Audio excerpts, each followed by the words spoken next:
welcome to Life's Beating Heart. My name is Matthew, and today I am going to do a tarot card reading for you. If you want to, you can look at the timestamps and below and skip straight to the reading and skip past this little introduction, but I hope you'll listen to it because I want to explain to you a little bit about the energy of the day that I'm recording this, because it's pretty important, and I'm sort of, this is going to be a timeless reading, so whenever this reading finds you, there could be something important here for you. However, I'm infusing the energy of the moment that this is being recorded and capturing that for you. And your timelines may be different, so whenever, this energy that I'm channeling here right now reaches you, that's kind of irrelevant. But so what's happening today is pretty significant, or like the energy feels very intense. And it's astrologically, this Uranus is Cazimi, in Cazimi. This I'll explain that term in a sec. At 1 degree Gemini right now, so it just entered Gemini recently. And today it's now Cazimi, which means that it's exactly conjunct with the sun. So the sun's energy is amplifying this Uranian frequency today, in particular, of all days of the year. Now, every planet has a Cazimi moment, sort of, I guess, like once a year when it comes, these outer planets, at least, when they come in contact with the sun. But it's kind of potent right now because this is the first time it's happened since Uranus has entered Gemini. And Uranus cycle takes about 84 years. So this is like a once in a lifetime sort of, like a fresh sort of really intense burst of this new sort of Uranian frequency here coming in the social sphere of the Gemini thing of communication. The communication channels are revolutionizing, my friends. They are revolutionizing. And I'm really feeling it today. It's really interesting. So today, just now, actually, it just ended before I started recording this. But we had here where I am in Finland, we had the first thunderstorm of the year. We had a really strong, really intense, like thunder, lightning, like, and it's really exemplifying this Uranian sort of energy. And I'm really feeling it in myself. I've been a little bit tender and vulnerable, and sort of earlier, just sort of really feeling the frequencies of it all. But what I'm going to do for you here is I'm going to step aside. Matthew is going to step aside, and I'm going to channel your angels, ancestors, and spirit guides and ask them what messages do they have for you right now. Especially with this, if you're finding this at this Uranus energy is good for also like very spontaneous breakthrough, spontaneous manifestations. Yes. Okay. So I'm just going to jump straight into the card reading now. I think I do want to give the disclaimer, as I always do, that you need to use your own discernment when you're watching videos on YouTube or receiving any kind of reading from anybody.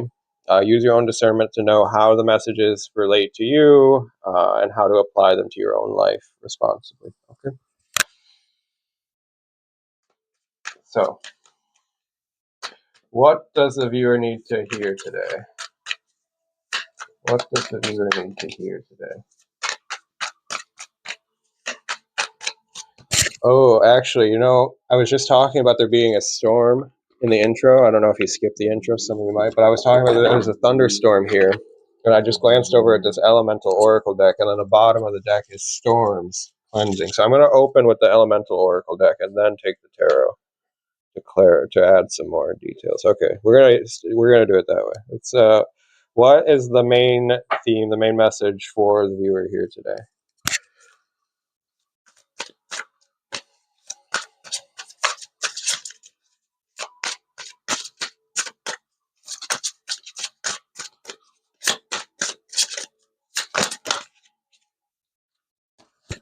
Okay, you got two. We'll take two.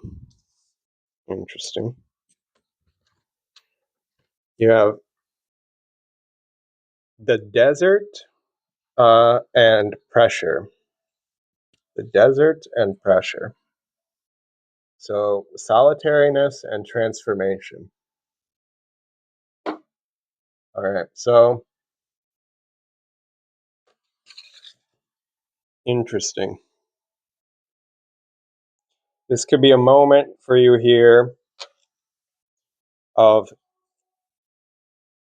being put into solitude, like a kind of hermit phase, a hermit moment. This feels actually the solitariness and pressure, or solitariness and transformation. It looks to me together like being like a cocoon moment, like a cocoon, like going into the cocoon for a little while. Your old identity sort of melting away, your old self, your old life, something really kind of fundamental here. The transformation card indicates like something fundamental, deep, um, permanent sort of upgrade. There's a very sense of like upgrading here, becoming a more real and authentic version of yourself here. If you look really closely at this transformation card, it's like there's sort of sense of like downloads coming in here. Sort of there's like the spirals sort of coming in here, so it's like DNA upgrade sort of. You can imagine it like that. Um, there's a lot of ways you could imagine it here, but the point being that there's something here like what the main visual I'm getting is this like caterpillar to a butterfly sort of process here, or being in a cocoon of transformation, and this can be imposed solitariness, whether that have been for you something that you willingly withdrew from others and sought out the solitariness willingly, or whether solitariness was sort of forced on you in the sense of like relationships ending, or the situation sort of being blocking you and creating solitariness for you almost against your will. But either way, it doesn't really matter, because what's happening for you here is this deep, intense process of transformation and of like birthing a more true and authentic, beautiful version of yourself. Wow. I like that for you. So we're going to clarify now with the tarot. Let's see what else is there. What more context and details for us, please, spirit guides, angels, ancestors. What does the viewer need to hear right now? Oh, slipped right out of my hand. Aha, the Fool. So there's a new beginning. The Fool. Yes. You're on the precipice of a new cycle. That's beautiful. This is like make a wish kind of energy. This is like follow your dreams kind of energy right here. Um, yeah, interesting. So the thing is the solitariness and the transformation process. Now, depending on your comfortability levels, that might not have been a very easy thing for you to endure, because it's almost like, if you think with the moth to the butterfly, the moth or the moth to the butterfly. I mean, the caterpillar to the butterfly. Excuse my slip of the tongue. The caterpillar, when it goes into the cocoon, its whole body almost liquefies, right? So there's a sense of like you psychologically, spiritually, emotionally, mentally have to go and like liquefy. It's like a death process. Transformation is often associated with the death card in the tarot. So, and the pressure, there's like a sense of like the pressure being put on you makes you into a diamond. So like I want to first of all stop for a second to commend you for this, g- going through this process, because it's not easy. So, and I see that in you, and I recognize it in you. But I just want to tell you, like, it's like this new dawn. It's like this dawn, the light at the end of the tunnel, the light, what is the word? I don't know I lost the saying, the idiom, or but when the dawn comes after a dark night, you know what I'm saying. But it's with this new journey here, there's like a new phase beginning, a whole new fresh version of you, and a whole new like um with the white rose. So interestingly, because the Fool holds the white rose, and the white rose is sort of symbolizing like hope after the death process as well. So and that's smelling the white rose like sends him off on this whole new expansive story arc for his life. The Fool is representing like the beginning of not just like a new beginning, yes, but like when I say a new beginning, I'm saying like this is like a major story arc in your life. This is the major arcana new beginning we're talking about here. This is not like an ace of the minor arcana. Those are new beginnings, and you should take those for sure. But they're part of the journey. But like when I say like the Fool is a new beginning, I'm saying like this is a whole new phase, a whole new arc of your personal story, your autobiographical journey here, your hero's journey, your main character plot line. It's like a whole new plot, whole new, all empty pages ahead of you. All right, let's see what else. Though, what else? More information. Thank you, please, and thank you. Polite.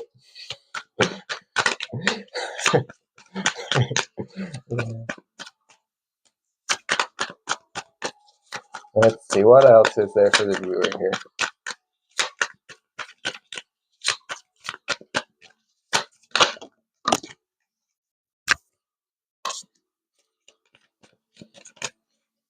We have the Queen of Swords. I'll show you in a second.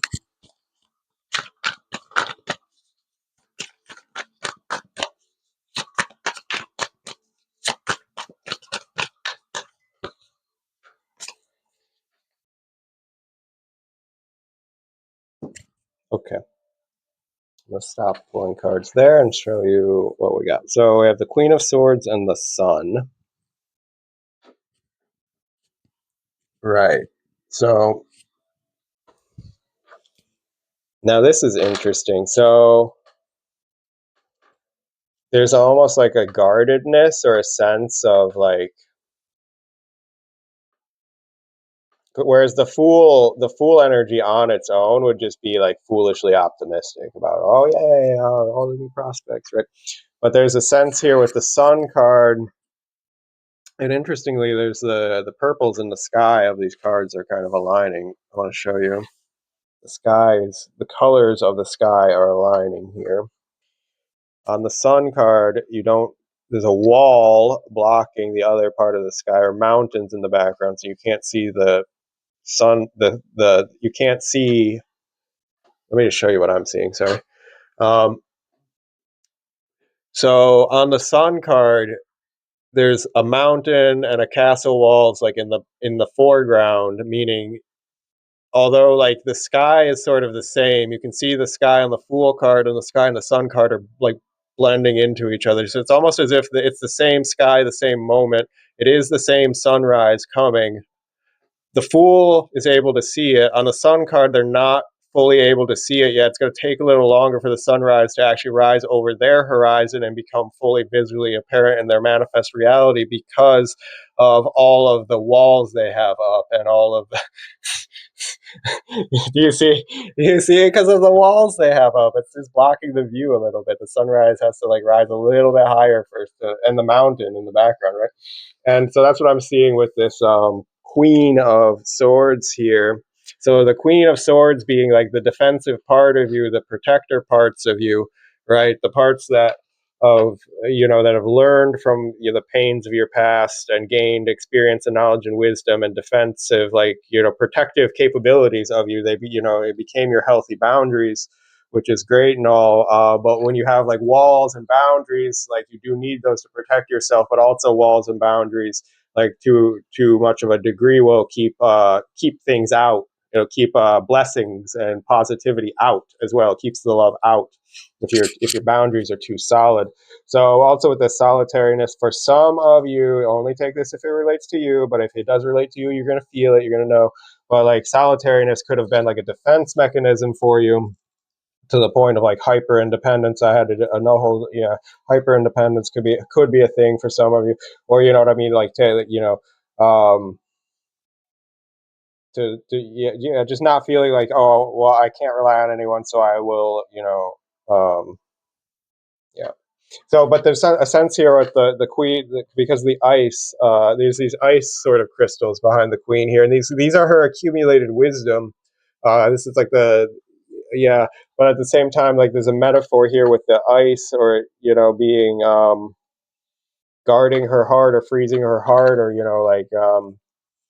I'm sensing because with the walls here, because on the sun card, so interestingly, the sun, this is vice versa tarot, so there's two sides of the cards. This is the regular sun card with all the positive connotations. It's just joyful, happy, childlike, free, like abundant, happy. It's just like the happiest fucking thing, happiest like you could be in life, right? This card still, all of that energy is still there and it's still available to you. And it's just like the only thing blocking it is like the not seeing it. And the not seeing it is like because of your own defense mechanism. So that's the only thing like to like overcome, to step out on this fool's journey here is your own protector parts, you know what I'm saying? Like your own, that could be the only thing like holding you back from like fully stepping out on the next phase of your journey here and coming out of your cocoon. Is the full love butterfly that you are. Yeah, sorry, I had to do that. So we're gonna clarify with clarify with this other deck here.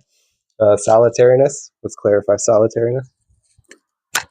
Oh, I didn't notice, but a candle went out. Hold on. I'm gonna hold down.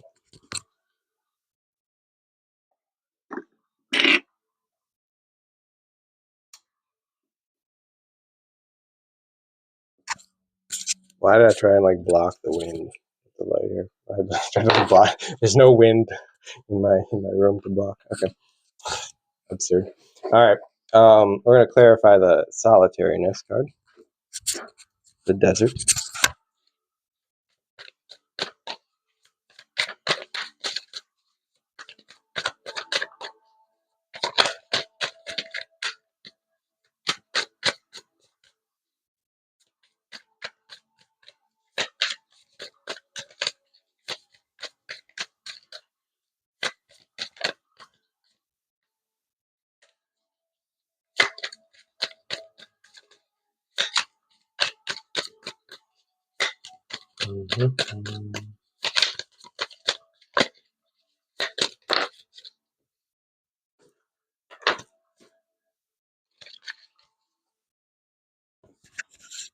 Interesting.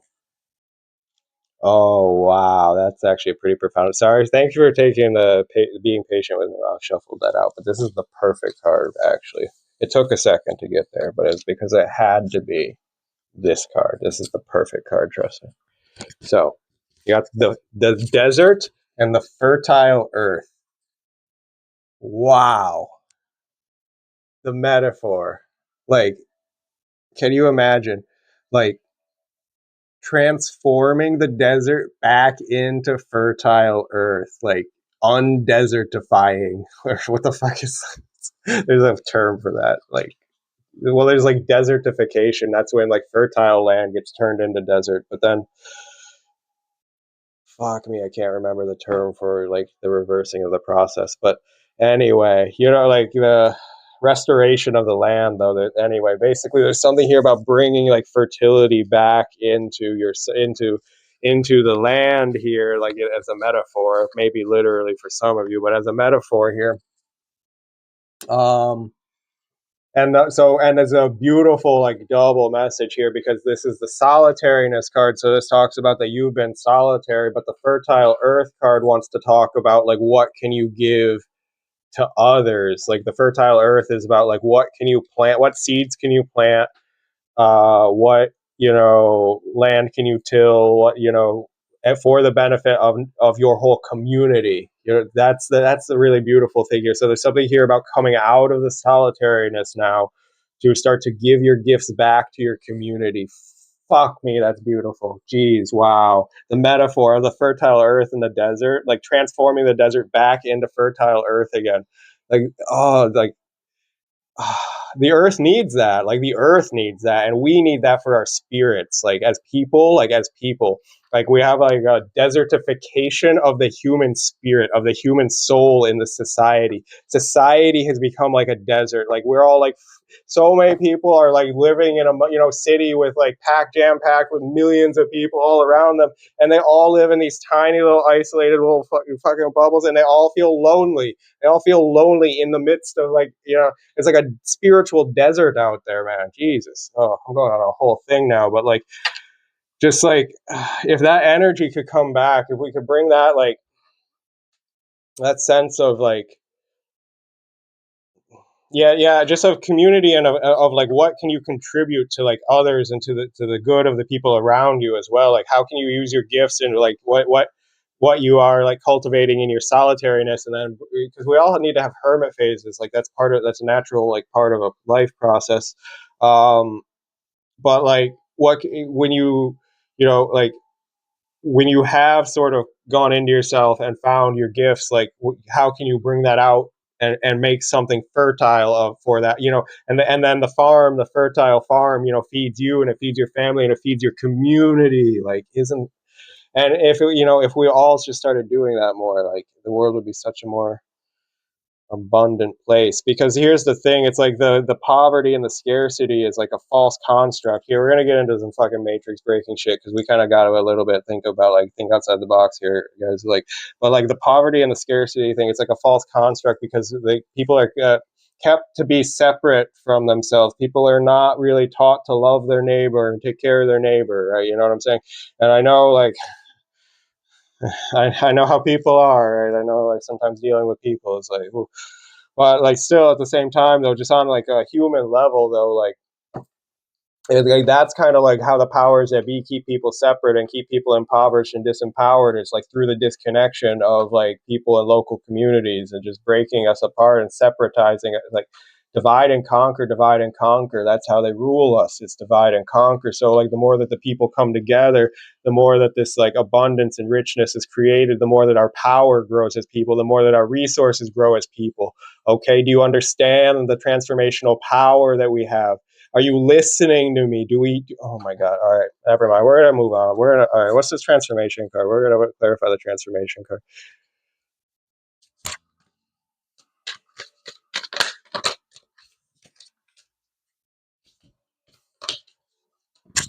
Okay. We have the ram and the veil. All right. We're going to have to start to consult the books here. We're getting into some deep shit. Guys, stick with me. If you're with me, you're with me. But if you're not, I guess I already lost you, but that's okay. This is the high priestess and the emperor. So, and okay, I already can tell you, like, from what I remember, the veil is something, it's sort of, there's certain things that are like beyond what are meant to be known right now. And then with the ram, it has to do with like power. Okay. Okay. I'm going to read these two out of the book here, because this is going to be important messages. So just trust me on that. All right. They're short little readings anyway. The veil. You will need to take the long way around. The high priestess sits in front of a deep pool of water representing the collective unconscious. Between her and the water is a veil. The story of the major arcana centers around the fool's lifelong journey to the deep understanding represented by the waters on the high priestess card. The veil presents a barrier between the fool and the depth of understanding that lies beyond. He cannot pass. He is not ready for it. Okay? So maybe there's some things you're maybe just not ready for at this phase. The fool's journey back to these waters is an extensive one, involving massive life changes and experiences, transformation. The veil comes to you when you are trying to reach a goal via a shortcut, but you are not ready. Much like the fool, the actual journey you must take will be much longer. Interesting. Mm-hmm. As a clarifier, the veil will land on a card that represents something you cannot attain quickly. There are no shortcuts here. All right, so there's something about the transformational process, and this is going to be on a society scale, because I started to speak about transformation of society. So your own personal transformation, this applies to as well. It just takes how long it takes. And there's something about like the process of transforming like coal or so whatever, like carbon, whatever, just in the earth, like deep in the earth, transforming that into a diamond. To form a diamond, takes a long time of heat and pressure. The heat and pressure of being, under a certain amount of like, depth of the earth, like, or heat, like, yeah, anyway, that process that creates a diamond, but it just takes the amount of time that it takes, sort of thing. And this is sort of like you with the life experiences. So I'm sort of imagining here on this, there's going to be like a seed here, or like a sort of like a transformational process, like that's going to be like okay. So I'm imagining that if you're at this point where you've like emerged as the butterfly, and you're being asked to like start on this like new fool's journey here. Um, what it's going to end up leading to, whether you know it or not, is going to start like eventually it's going to be this like larger scale, like it's going to grow into something like where it starts to like grow into from like say you just start the journey by like you're at the beginning, you're in your backyard, you start planting a few seeds in your backyard and you do some backyard gardening, and then over time the more that you keep going on this journey, it's going to expand to the point where you have this whole like farm and you're feeding this whole community, this whole thing, right? But there's like a whole journey that needs to be going on here, right? And okay, we're going to read the ram as well here. The power domesticated. The emperor is married to nature but represents a world built by and for human beings. Approximately 10,500 years ago, in the Fertile Crescent, sheep were some of the first animals to be domesticated by humans. Rams are seen as strong animals, masculine symbols, and associated with Ares, the Greek god of war. Rams are powerful, but they are still domesticated. They have been turned into something that humans can control. The ram suggests that there is a great power here, but that power has become domesticated. This can be a good thing. Rampant power will create corruption, conflict, and unpleasant people. Harnessing power will make it more sustainable and effective. However, this card can also come where your power is being tamed by something or someone else. Okay. As a clarifier, the ram will land on a card that is either controlling or being controlled. All right. Interesting. So there's something about the honing of your power here through this transformational process, or like the stepping into your power. Like this transformational process is allowing you to birth your power and step into your power in a controlled way, in a way that, yeah, that you have a certain like mastery over here. And I'm seeing now the ram actually interestingly has a crown. So the ram has a crown. So this is like stepping into your king energy here, and taking like proper sort of leadership and stewardship over your life and your larger community here. But there's still like a whole process, because all right, we're on the Fool card. We're going to clarify the Fool card.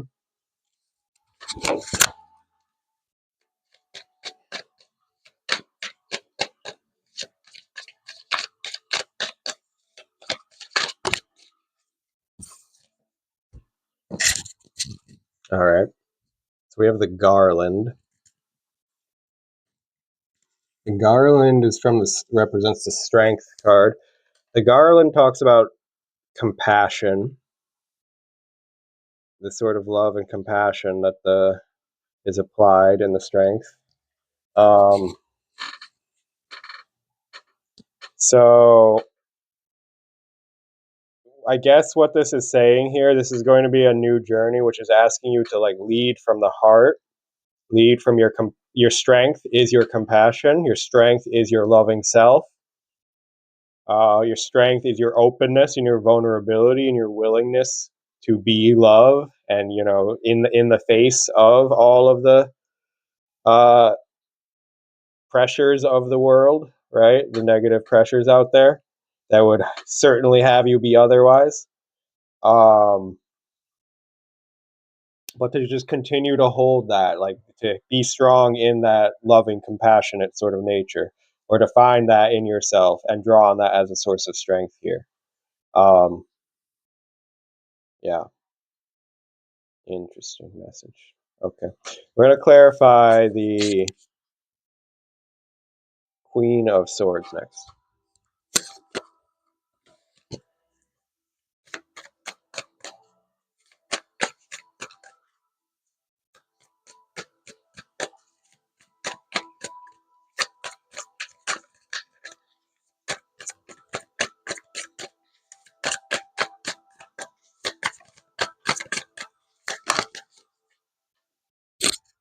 Oh, wow. So on the nose, these messages. I love it. Love to see it. Love to see it. Look at this. The Queen of Swords clarified by the double-edged sword. We're going to talk about the Queen of Swords sword.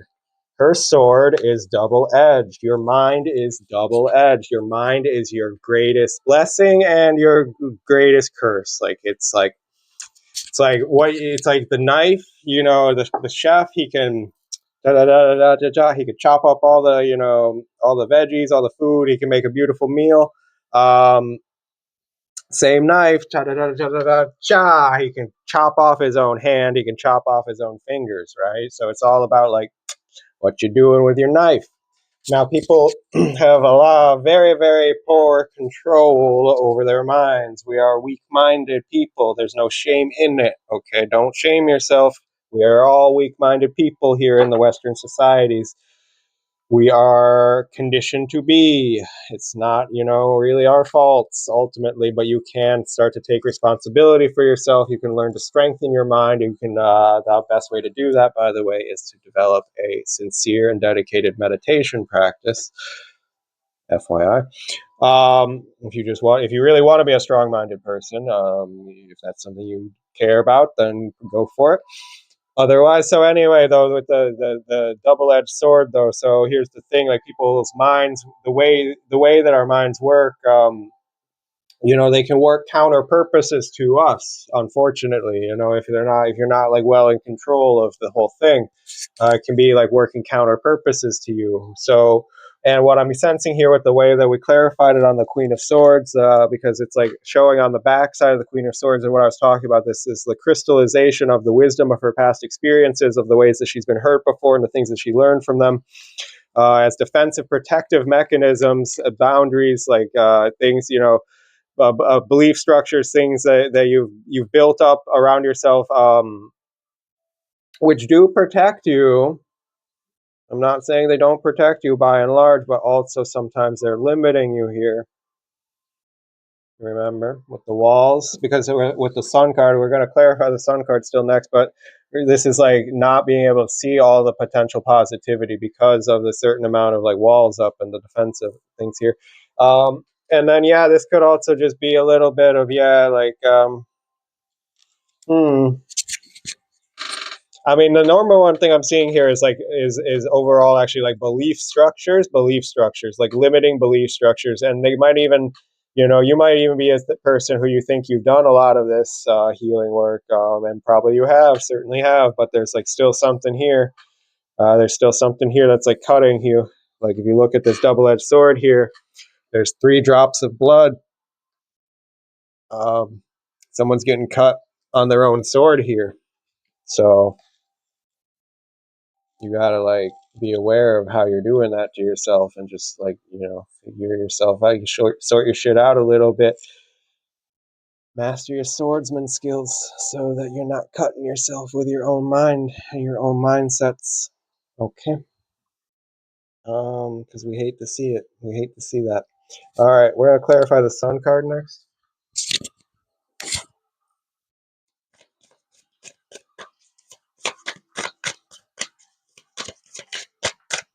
Clarify the sun card.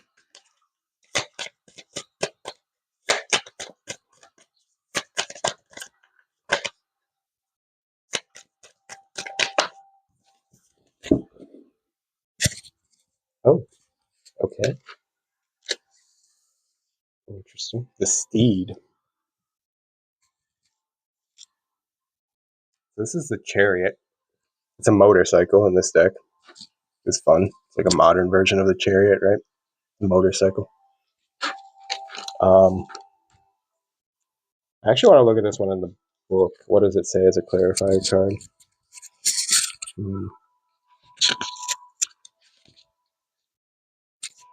The steed will land on a card to signify that this is the way that you will move forward. I mean, yeah, interesting. Oh, the steed does not refer to the action itself, but the way by which the action is achieved. If you are going on a road trip, it is the car that will transport you. Okay, yeah. If you're writing a novel, it is the computer, late nights, and hot cups of coffee. If you're planting a garden, it is the seeds, the sun, the water, and the time. Okay, wait. Hold on. There's something kind of deep here. Wait, let me pull that thread on that for a second.